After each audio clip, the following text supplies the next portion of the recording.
selalu berusaha menyimpan sesuatu yang bisa membawa manfaat, baik untuk dirinya, untuk anak cucunya, maupun untuk keluarganya, untuk masa kini dan masa depannya. Kadang simpanan itu berbentuk uang, kadang berupa tanah, lain saat berbentuk pabrik, dan lain sebagainya. Sementara masa depan yang paling pasti adalah akhirat. Jika untuk masa depan dunia kita rela memeras keringat, membanting tulang, pergi pagi dan pulang petang, menyimpan uang, menyimpan tanah, menyimpan pabrik, pernahkah kita merenung jika satu saat kiamat datang, kita dibangkitkan dari kubur masing-masing, berdiri di padang mahsyar untuk mempertanggungjawabkan seluruh kegiatan hidup kita di dunia ini, lalu kita akan menuju ke alam akhirat. Sudahkah kita mempunyai simpanan untuk akhirat kita? Pada pertemuan kali ini saya ingin menyampaikan sebuah hadis di mana Rasulullah sallallahu alaihi wasallam bersabda, "Arba'un min kanzil jannah." Simpanan sorga ada 4 macam. Yang pertama, ikhfa'us sadaqah, menyembunyikan sedekah. Saudara-saudara kaum muslimin, sebagaimana yang kita maklum bahwa Allah Subhanahu wa taala melebihkan sebagian rezeki dari kita terhadap yang lain. Ada yang kaya, ada yang setengah kaya, ada yang miskin, ada yang setengah miskin, dan selanjutnya. Ada yang gajinya kecil tapi penghasilannya gede. Ada yang penghasilannya gede tapi nggak punya gaji. Ada juga yang memang gajinya gede dan penghasilannya gede. Kelebihan rezeki merupakan sunnatullah dan tidak harus membuat kita merasa lebih dari yang lain. Bahkan sebaliknya, kelebihan itu harus membuat kita ringan tangan untuk menolong mereka yang memang memerlukan pertolongan. Kalau saudara diberikan ilmu, maka pertanyaan akhirat cuma satu: ilmumu kau amalkan untuk apa? Kalau saudara diberikan umur yang panjang, pengadilan akhirat juga bertanya satu: umurmu kau habiskan di mana? Tapi kalau saudara diberikan harta, pengadilan akhirat akan bertanya 2: hartamu kau dapat dari mana? Kau belanjakan kemana? Dari mananya ditanya dan kemananya juga ditanya. Oleh karena kita akan dimintakan pertanggungan jawab, maka amanah yang bernama harta ini harus kita gunakan dengan sebaik-baiknya. Ada penggunaan yang merupakan kewajiban, itu zakat namanya. Ada penggunaan yang sewaktu-waktu, itu infak namanya. Ada yang lebih sewaktu-waktu lagi, dan itu sedekah namanya. Zakat dia terikat oleh haul dan nisab, oleh putaran batas waktu dan ukuran dari harta itu sendiri. Sedangkan infak terikat oleh situasi dan kondisi perekonomian seseorang. Sedangkan sedekah tidak terikat dengan apapun. Dalam kondisi seperti apapun kita bisa melakukan sedekah dengan yang terkecil sekalipun. Sampai-sampai Rasulullah sallallahu alaihi wasallam mengajarkan, la tahkiranna minal ma'rufi syai'an walau an talqa akhaka biwajhin talik. Atau ada hadis, tabassumuka fi wajhi akhika laka shadaqah. Senyumanmu kepada temanmu adalah sedekah. Jadi untuk melakukan sedekah tidak harus dalam berbentuk uang. Dengan ilmu kita bisa sedekah. Dengan tenaga kita bisa bersedekah, dengan pikiran kita bisa bersedekah, bahkan senyum kepada teman itu pun sedekah. Jadi kalau sedekah dengan uang memang belum punya uang, nyengir aja banyakin. Itu asal pada tempatnya, jangan lalu ketemu tiang listrik cengengesan. Tentu tidak pada tempatnya dan tidak wajar. Nah, sedekah yang paling dicintai Allah adalah sedekah yang disembunyikan. Artinya, jauh dari sifat riya. Kan kadang-kadang ada orang sedekah itu disebutkan namanya, apa tidak bagus? Kalau memang niatnya ikhlas, ya bagus-bagus saja. Untuk memberikan sugesti kepada yang lain. Di Fulan bin Fulan nyumbang sekian, diumumkan.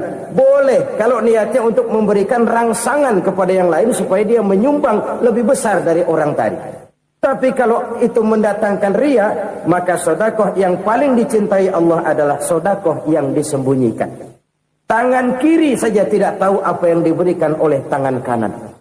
Sedekah yang dilakukan dengan ikhlas akan merupakan perbendaharaan surga. Tersembunyi dari pandangan orang lain. Tidak seorang pun tahu.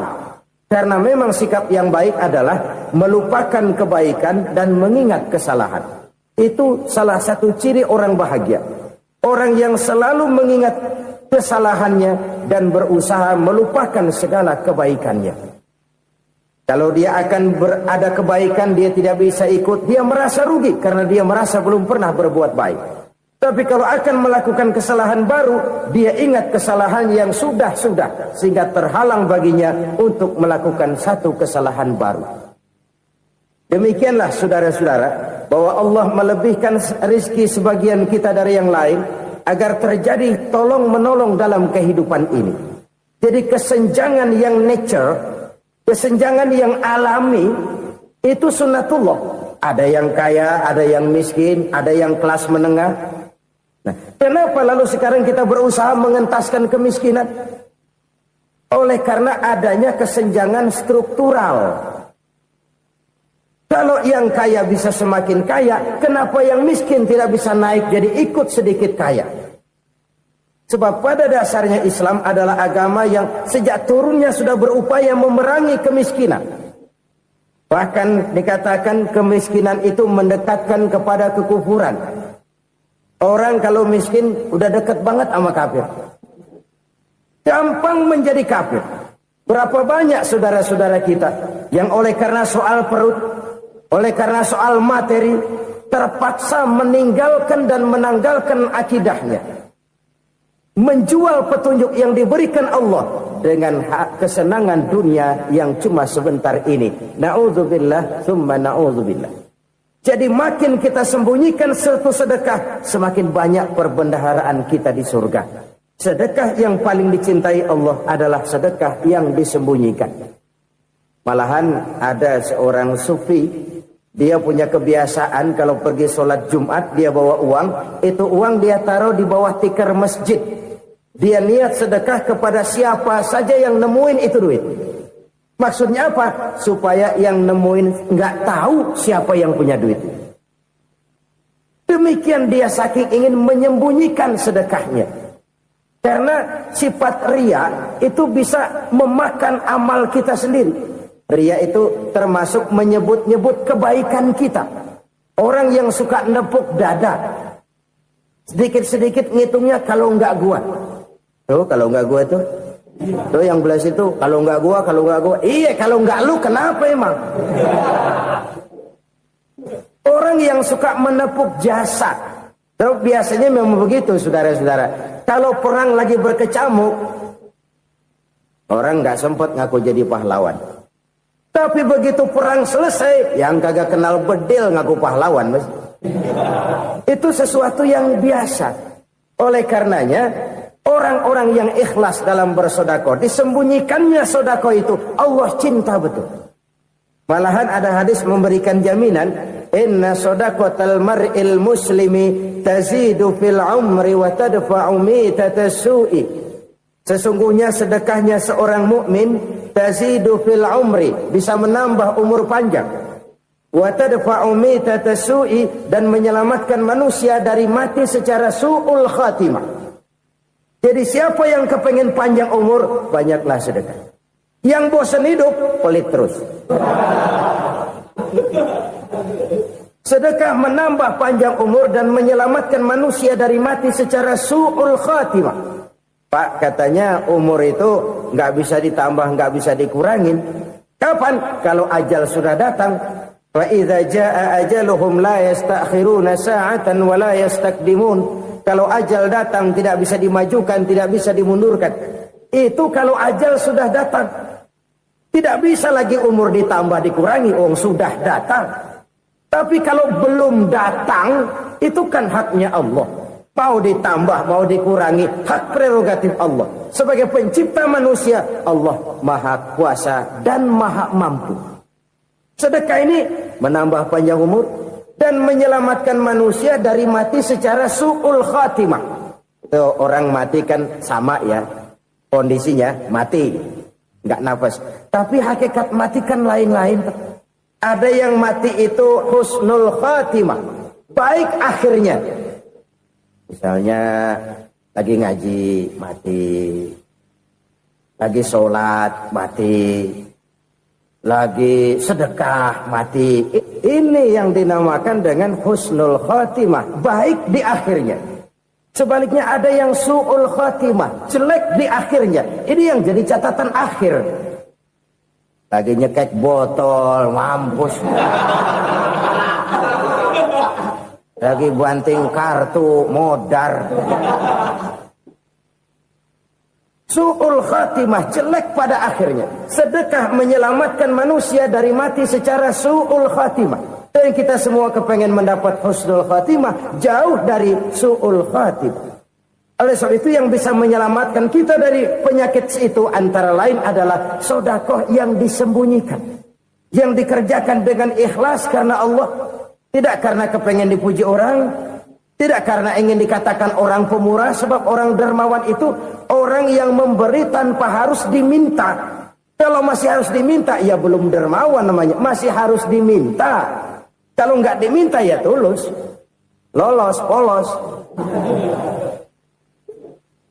Saudara-saudara kaum muslimin rahimakumullah. Harta adalah amanat dan akan kita pertanggungjawabkan. Allah melebihkan rizki sebagian kita dari yang lain agar kita saling tolong menolong, bantu membantu. Nabi janjikan siapa yang meringankan beban saudaranya muslim di dunia, Allah akan meringankan bebannya di akhirat nanti. Sebuah jaminan dari baginda Nabi. Si orang yang kita bantu barangkali tidak bisa membalas, Allah yang akan membalas lewat jalan lain yang tidak pernah kita sangka-sangka. Ada orang tanya, Pak, ini ada orang nyumbang masjid sambil marah-marah, bagaimana? Saya bilang sumbangannya aja ambil, marahnya jangan. Marahnya jangan diambil, itu urusan dia. Saudara-saudara kaum muslimin rahimakumullah. Umat Islam ini kan umat yang punya potensi besar. Kadang kita merenung, kenapa kadang-kadang pembangunan masjid kok lambat sekali? Kalau hotel hari ini peletakan pertama, bulan depan peresmian. Supermarket hari ini peletakan batu pertama, minggu depan peresmian. Tapi kalau sudah yang namanya masjid, kadang-kadang peletakan batu pertama sekaligus jadi batu terakhir. 3 tahun, 4 tahun, campur nebar jalak di jalanan, duit dijaring kayak ikan sepat. Apa tidak ada orang Islam yang kaya? Banyak. Apa tidak ada pengusaha muslim yang jadi konglomerat? Ada.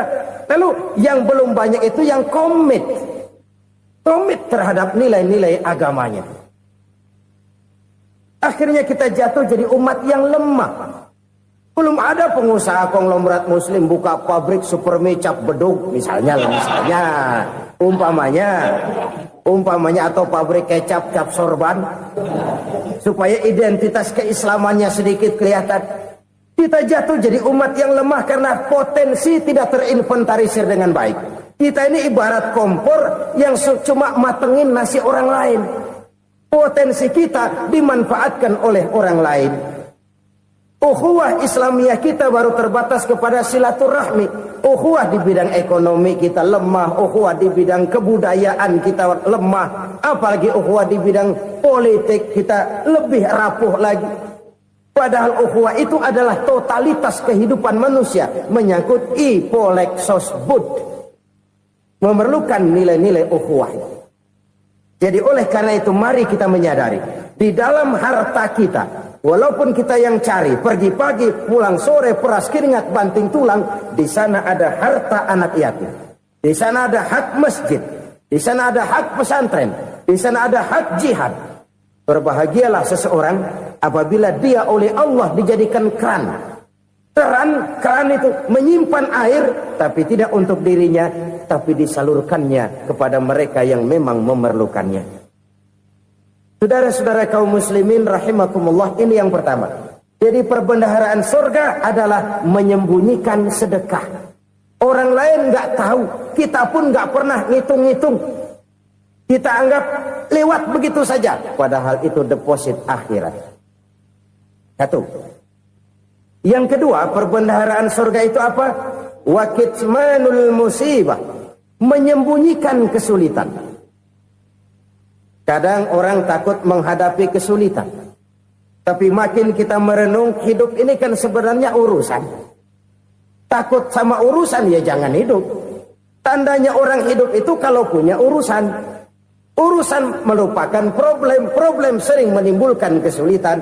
Kesulitan bukan untuk ditakuti, tapi untuk diatasi dan dicarikan jalan keluarnya. Siapa sih orangnya yang nggak pernah sulit-sulit? Makin tinggi status sosialnya, makin gede urusannya. Makin tinggi kualitas imannya, makin berat tingkat kesulitannya. Cuma memang yang namanya enak itu seperti pelangi.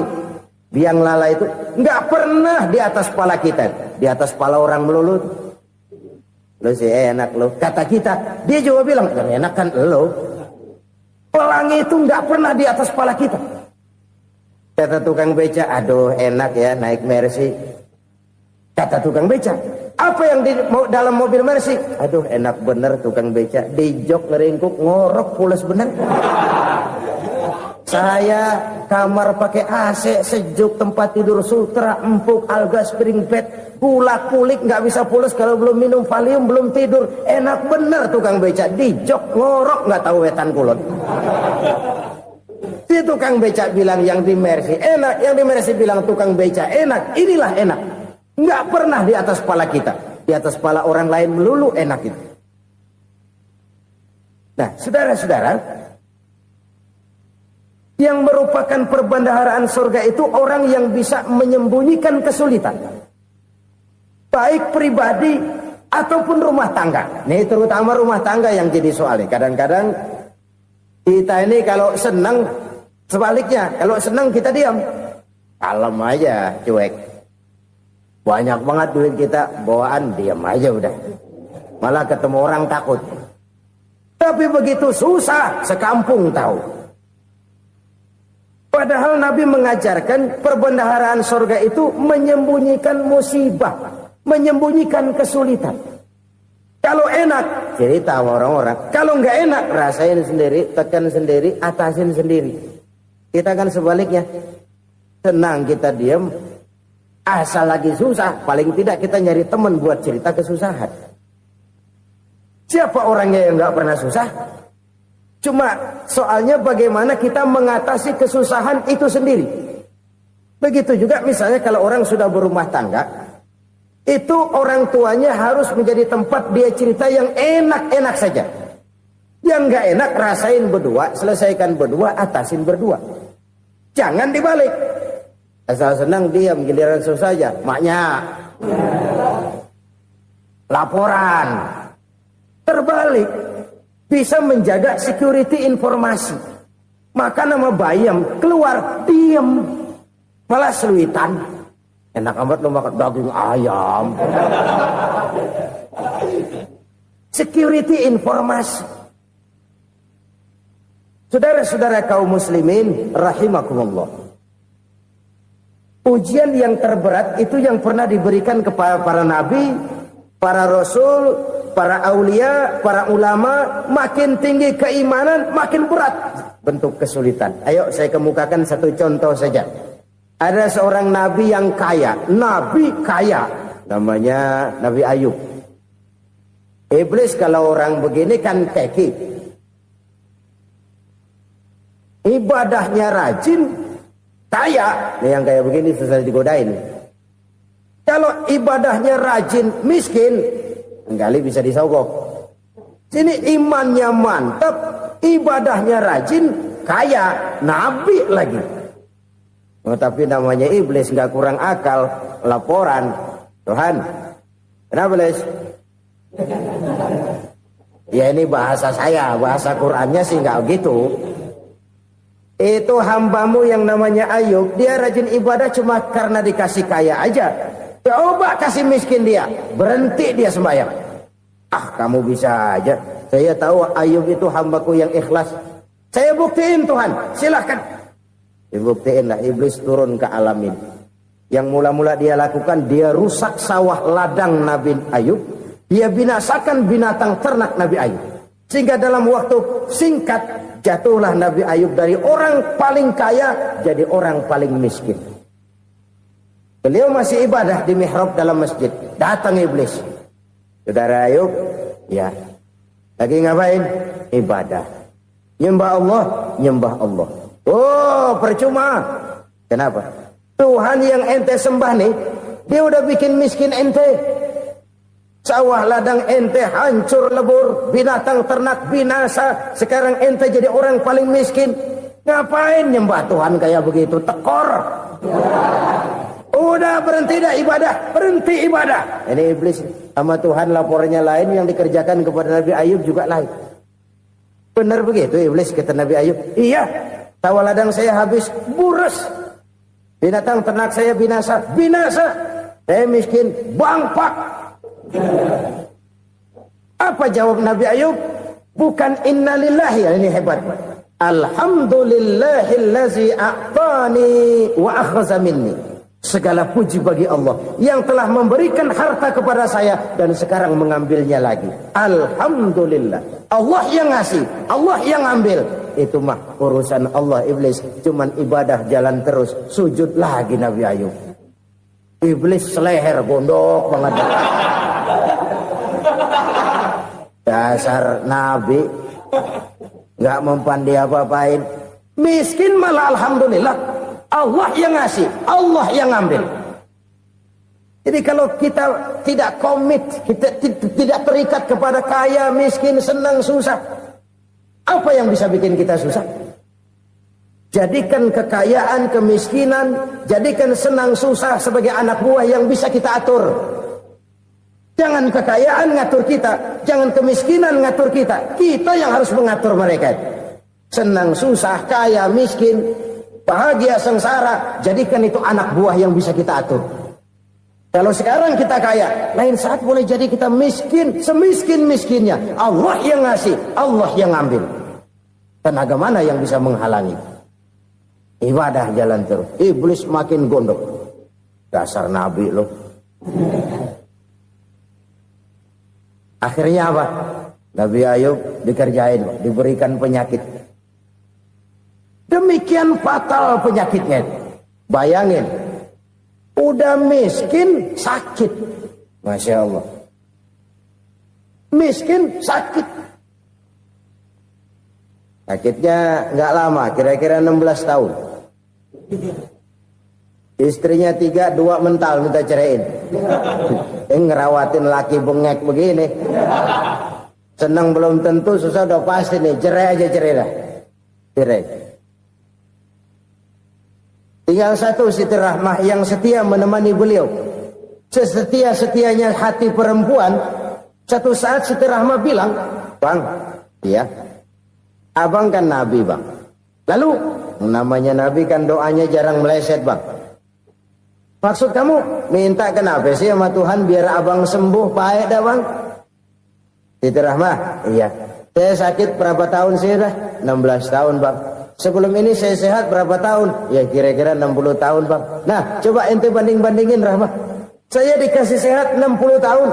Dikasih sakit 16 tahun. Sudah nggak sabar. Mau doa kepada Allah minta sembuh. Saya malu. Malu kepada Allah.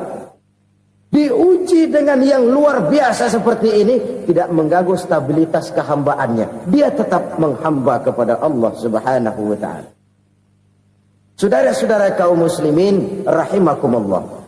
Kunci menghadapi kesulitan itu apa? Allah jelaskan dalam satu ayat, wa basyiris sabirin alladzina iza asabathum musibah qalu inna lillahi wa inna ilaihi raji'un. Gembirakan orang-orang yang sabar Siapa mereka itu? Yang apabila mendapat musibah mereka kembali kepada keyakinan dasar, segalanya dari Allah dan segalanya akan kembali kepada Allah. Ini konsepsi dasar dari sikap muslim dalam menghadapi berbagai kesulitan. Segalanya dari Allah, segalanya akan kembali kepada Allah. Kalau ini sudah kondisi dasarnya, maka kita akan lapang menghadapi kenyataan bagaimanapun pahitnya. Apakah itu namanya miskin, apakah itu namanya sakit, bahkan maut sekalipun. Maut sekalipun. Segalanya dari Allah, segalanya akan kembali kepada Allah. Ini sikap hidup, bukan sekedar ucapan. Kita kadang-kadang menjadikannya sebagai ucapan. Mulutnya sehingga berhenti, innalillahi wa inna ilaihi rajiun, tapi nangisnya terus gerung-gerungan. Bukan itu, ini kesadaran moral. Kalau segalanya dari Allah, segalanya kembali kepada Allah, kan sebenarnya cuma nunggu giliran. Hari ini saya nyembayangin dia, entah hari apa saya disembayangin orang. Hari ini saya antar dia ke kubur, entah hari apa orang nganterin saya ke kubur. Hari ini saya tahlilkan dia, entah nanti kapan orang tahlilkan saya. Segalanya dari Allah, segalanya akan kembali juga kepada Allah. Oleh sebab itu saudara-saudara, kesulitan bukan untuk ditakuti.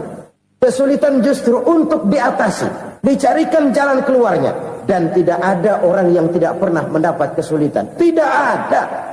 Semakin tinggi status sosial, semakin tinggi kualitas keimanan, semakin besar juga tingkat kesulitan. Hanya saja bagaimana cara kita mengatasinya. Dan Al-Quran menyatakan, inna ma'al usri yusra. Di balik kesulitan itu pasti ada kemudahan. Roda itu berputar. Karena itu Rasulullah sallallahu alaihi wasallam mengingatkan kepada kita, ta'arraf ilallahi fir raha ya'rifka fis syiddah. Ingatlah kepada Allah di waktu kamu senang, supaya Allah ingat kepada kamu di waktu kamu susah. Kalau waktu senang kita ingat kepada Allah, kita susah, Allah tidak akan meninggalkan kita. Tapi kalau waktu senang kita jauh dari Allah, sujud tidak sempat, dengan masjid jauh, ketika senang kita lupakan Allah. Nanti begitu kita susah, Allah lupakan kita. Dan itu menyakitkan. Oleh karena itu orang-orang tua kita dulu bilang, kalau lagi sehat ingat-ingat lu bakal sakit nanti. Kalau lagi kaya ingat-ingat satu saat kita bakal jatuh miskin. Bahkan kalau lagi muda ingat-ingat kita bakal tua. Dan yang terpenting kalau lagi hidup ingat-ingat kita bakal mati. Saudara-saudara kaum muslimin rahimakumullah. Jadi yang kedua yang merupakan perbendaharaan surga, menyembunyikan musibah. Saudara-saudara kaum muslimin rahimakumullah. Hal ketiga yang merupakan perbendaharaan surga adalah wasilaturrahmi. Orang yang suka bersilaturahmi. Sebagaimana yang kita maklum bahwa manusia adalah makhluk yang disebut zon politika. Makhluk sosial yang tidak mungkin hidup sendiri-sendiri. Betapa dan siapapun kita memerlukan orang lain. Bodoh betul manusia kalau tinggal di tengah masyarakat tapi tidak mau bermasyarakat. Merasa hebat sendiri, pintar sendiri, gagah sendiri, kaya sendiri. Mungkin kalau mati juga ngubur sendiri. Jangankan kita di sini, di sorga saja Nabi Adam waktu sendirian bengong melulu, ngondar mandir. Allah tegur Adam, sepi Adam. Ya ini kalau bahasa saya. Iya Tuhan, sepi ini nggak ada coret-corekan pisan ini. Diciptakan Siti Hawa, baru anteng Nabi Adam. Itu di sorga. Cobalah. Umpamanya saudara tinggal di Jakarta nih. Kaya bener. Apaan aja di Jakarta punya saudara dah. Jembatan Semanggi ambil. Monas, Buntel bawa pulang. Hotel-hotel ambil semua. Cuman tinggal di Jakarta sendirian, apa enaknya? Betapa dan siapapun kita perlu orang lain. Tidak ada seorang pun yang bisa memenuhi kebutuhan hidupnya secara sendiri-sendiri. Nah, Islam telah menyelamatkan manusia dari ras diskriminasi. Mengikat manusia dengan persaudaraan yang berlandaskan kepada akidah. Karena itu dianjurkan bersilaturahmi. Bahkan Nabi menyatakan, man arada ayyubsata lahu fi rizqihi wa yunsa'a fi atharihi falyasil rahimah. Siapa yang kepengen diluaskan rezekinya dan dipanjangkan usianya, banyaklah ia bersilaturahmi. Siapa yang kepengen dimudahkan rezekinya, hendaknya ia banyak bersilaturahmi. Kalau banyak teman, kesulitan kan paling tidak ada tempat cerita. Udah susah, sendirian kita pikirin diri, nggak ada tempat tukar pikiran. Cepet banget sama bengek. Dilawan sendiri. Nah, secara makro kita bisa berkata, tidak mungkin ada kemenangan kalau tidak ada kekuatan. Tidak ada kekuatan kalau tidak ada kesatuan dan persatuan. Tidak mungkin ada kesatuan dan persatuan tanpa semangat silaturahmi. Kalau umat Islam mau menang, dia harus kuat.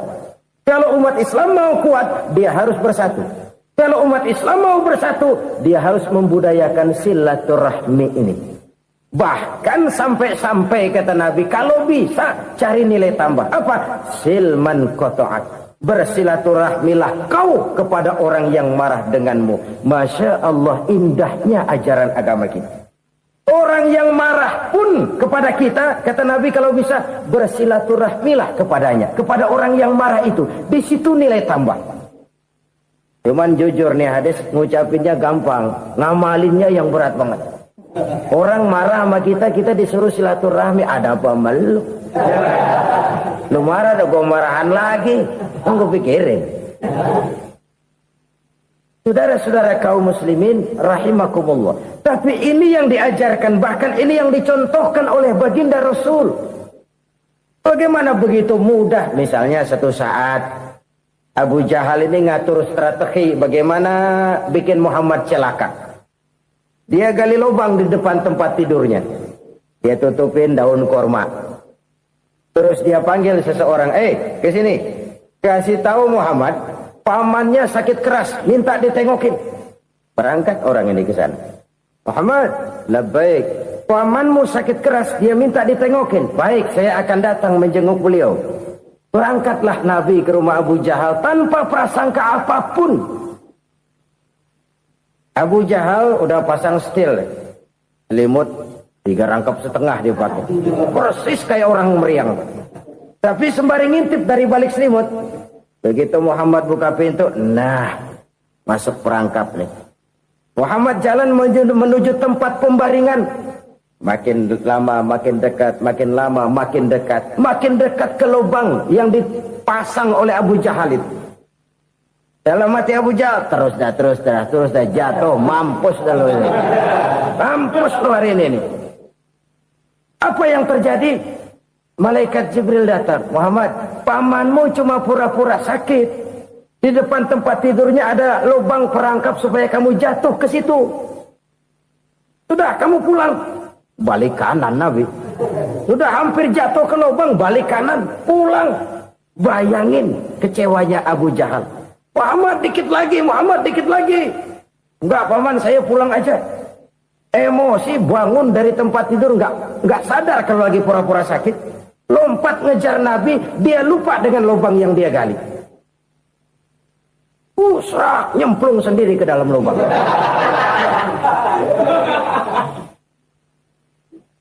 Nabi terus berlalu. Ini terjadi keanehan. Jatuh ke lubang yang dia gali itu sebenarnya nggak terlalu dalam ya, antara 3-4 meteran lah.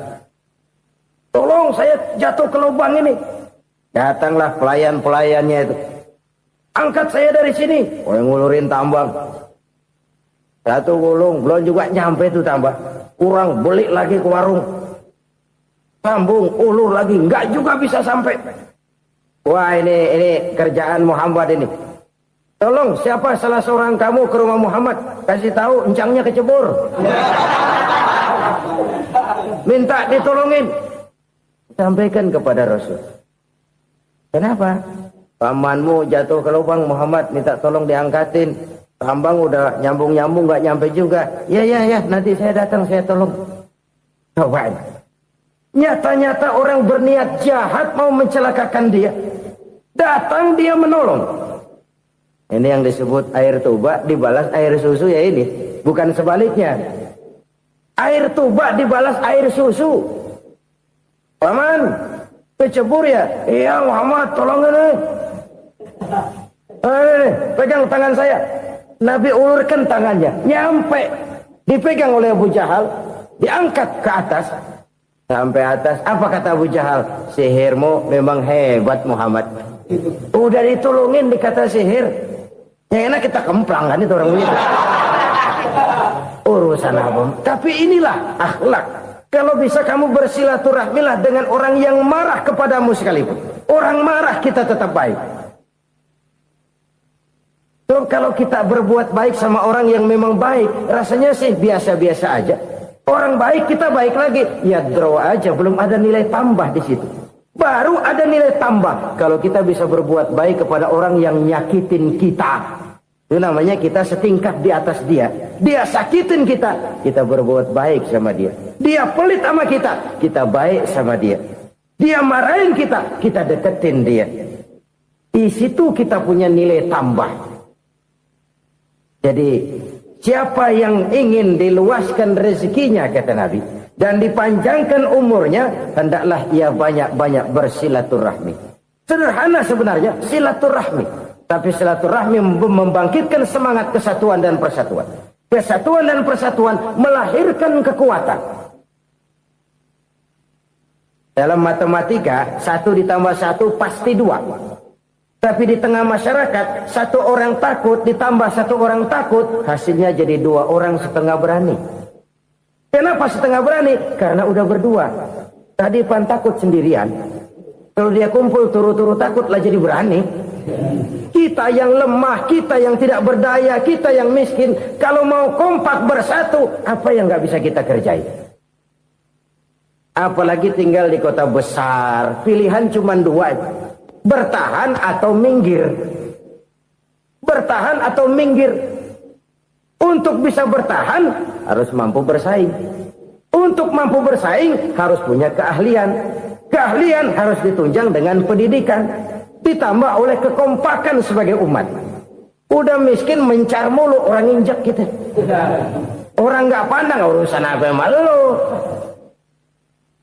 Oleh karena itu silaturahmi pada hakikatnya merupakan roh dari ukhuwah yang diajarkan oleh agama kita. Bagaimana Islam menyelamatkan masyarakat manusia dari ras diskriminasi, mengikat manusia, dan tidak ada persaudaraan yang lebih indah selain persaudaraan yang diikat dengan nilai-nilai akidah. Sepanjang orang di jalan Allah, itulah saudara kita. Keluar dia dari jalan Allah, selesailah persaudaraan sampai di situ. Karena itu, kalau ingin menyimpan sesuatu di surga, banyaklah bersilaturahmi. Datang ke rumah ini, datang ke rumah itu, dan lain sebagainya. Itu simpanan kita di akhirat nanti. Ini yang ketiga. Saudara-saudara, yang keempat, perbendaharaan surga itu apa? Wa qawlu la hawla wa la quwwata illa billah. Ucapan la haula wa la quwwata illa billah.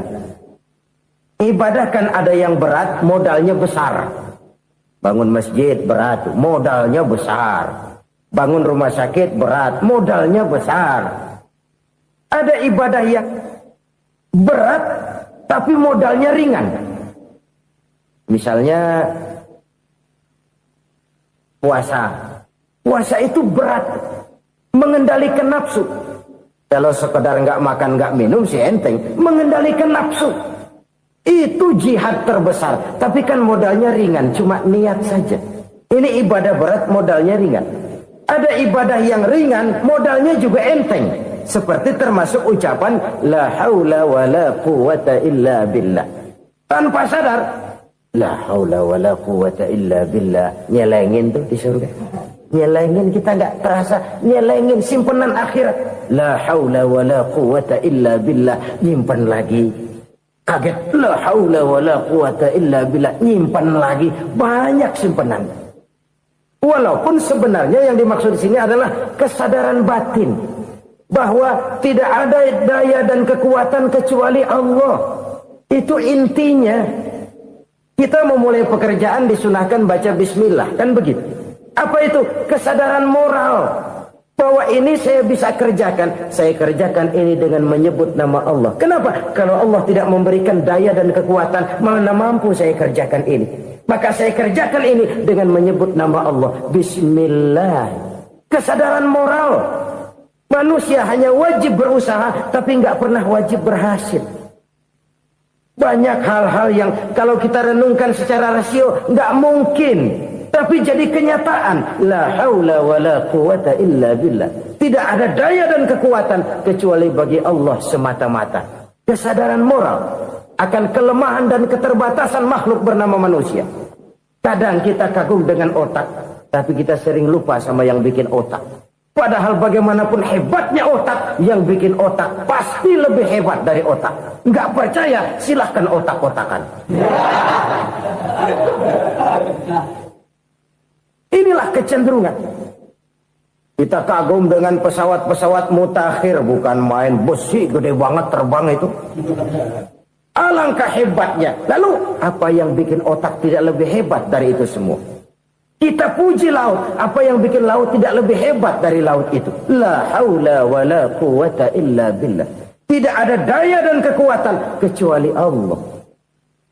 Apa yang bisa kita lakukan kalau tidak karena daya dan kemampuan yang diberikan oleh Allah kepada kita?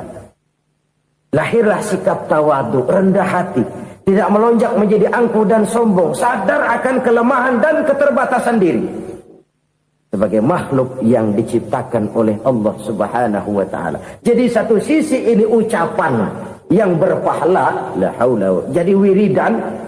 Pada sisi lain ini kesadaran moral, sikap mental, kesadaran batin, bahwa yang punya daya dan kekuatan itu cuma Allah. Kita nggak pantas untuk sombong, sebab sombong itu pakaiannya Allah. Kita nggak sedang pakai pakaian Allah, kegedean. Dan makin kita renungi, makin terbentur.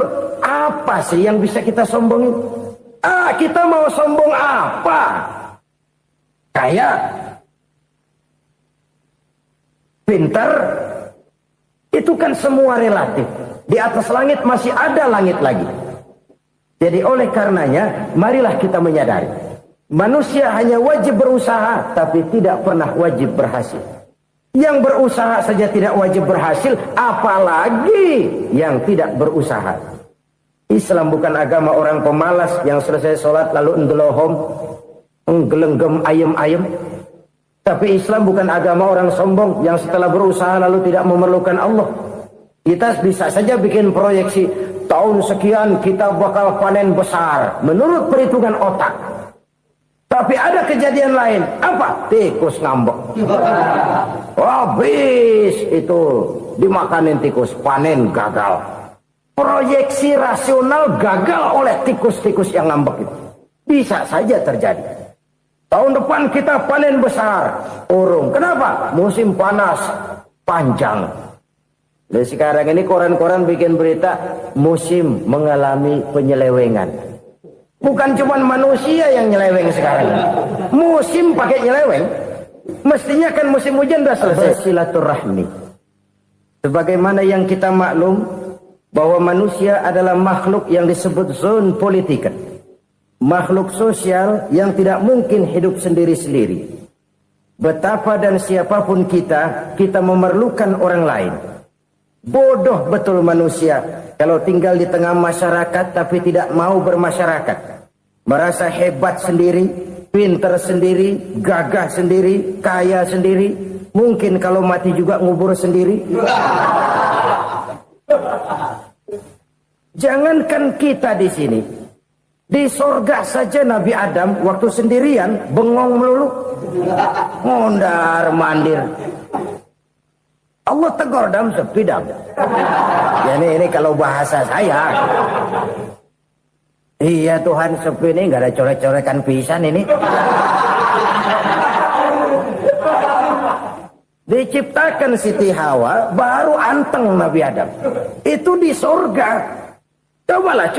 Umpamanya saudara tinggal di Jakarta nih. Kayak bener. Apaan aja di Jakarta punya saudara dah. Pembuatan Semanggi ambil. Monas, Buntel bawa pulang. Hotel-hotel ambil semua. cuman tinggal di Jakarta sendirian, apa enaknya? Betapa dan siapapun kita perlu orang lain. Tidak ada seorang pun yang bisa memenuhi kebutuhan hidupnya secara sendiri-sendiri. Nah, Islam telah menyelamatkan manusia dari ras diskriminasi, mengikat manusia dengan persaudaraan yang berlandaskan kepada akidah. Karena itu dianjurkan bersilaturahmi. Bahkan Nabi menyatakan, man arada ayyubsata lahu fi rizqihi wa yunsa'a fi atharihi falyasil rahimah. Siapa yang kepengen diluaskan rezekinya dan dipanjangkan usianya, banyaklah ia bersilaturahmi. Siapa yang kepengen dimudahkan rezekinya, hendaknya ia banyak bersilaturahmi. Kalau banyak teman, kesulitan kan paling tidak ada tempat cerita. Udah susah, sendirian kita pikirin diri, nggak ada tempat tukar pikiran. Cepet banget sama bengek. Dilawan sendiri. Nah, secara makro kita bisa berkata, tidak mungkin ada kemenangan kalau tidak ada kekuatan. Tidak ada kekuatan kalau tidak ada kesatuan dan persatuan. Tidak mungkin ada kesatuan dan persatuan tanpa semangat silaturahmi. Kalau umat Islam mau menang, dia harus kuat. Kalau umat Islam mau kuat, dia harus bersatu. Kalau umat Islam mau bersatu, dia harus membudayakan silaturahmi ini. Bahkan sampai-sampai kata Nabi, kalau bisa cari nilai tambah. Apa? Silman qata'ak. Bersilaturahmilah kau kepada orang yang marah denganmu. Masya Allah, indahnya ajaran agama kita. Orang yang marah pun kepada kita, kata Nabi, kalau bisa bersilaturahmilah kepadanya. Kepada orang yang marah itu. Di situ nilai tambah. Cuman jujur nih hadis, ngucapinnya gampang, ngamalinnya yang berat banget. Orang marah sama kita disuruh silaturahmi, ada apa malu? Lu marah, ada gua marahan lagi. Tunggu pikirin. Saudara-saudara kaum muslimin rahimakumullah. Tapi ini yang diajarkan, bahkan ini yang dicontohkan oleh baginda Rasul. Bagaimana begitu mudah, misalnya satu saat Abu Jahal ini ngatur strategi bagaimana bikin Muhammad celaka. Dia gali lubang di depan tempat tidurnya. Dia tutupin daun korma. Terus dia panggil seseorang, ke sini. Kasih tahu Muhammad, pamannya sakit keras, minta ditengokin. Berangkat orang ini ke sana. Muhammad, labbaik. Pamanmu sakit keras, dia minta ditengokin. Baik, saya akan datang menjenguk beliau. Berangkatlah Nabi ke rumah Abu Jahal tanpa prasangka apapun. Abu Jahal udah pasang setil. Selimut 3 rangkap setengah dia pakai. Persis kayak orang meriang. Tapi sembari ngintip dari balik selimut. Begitu Muhammad buka pintu, nah masuk perangkap nih. Muhammad jalan menuju tempat pembaringan. Makin lama makin dekat, makin lama makin dekat. Makin dekat ke lubang yang dipasang oleh Abu Jahal itu. Dalam hati Abu Jahal, terus dah jatuh, mampus dah lo ini. Mampus lo hari ini. Apa yang terjadi? Malaikat Jibril datang. Muhammad, pamanmu cuma pura-pura sakit. Di depan tempat tidurnya ada lubang perangkap supaya kamu jatuh ke situ. Sudah, kamu pulang. Balik kanan Nabi. Sudah hampir jatuh ke lubang, balik kanan, pulang. Bayangin kecewanya Abu Jahal. Muhammad dikit lagi. Enggak paman, saya pulang aja. Emosi bangun dari tempat tidur, enggak sadar kalau lagi pura-pura sakit. Lompat ngejar Nabi, dia lupa dengan lubang yang dia gali. Serak, nyemplung sendiri ke dalam lubang.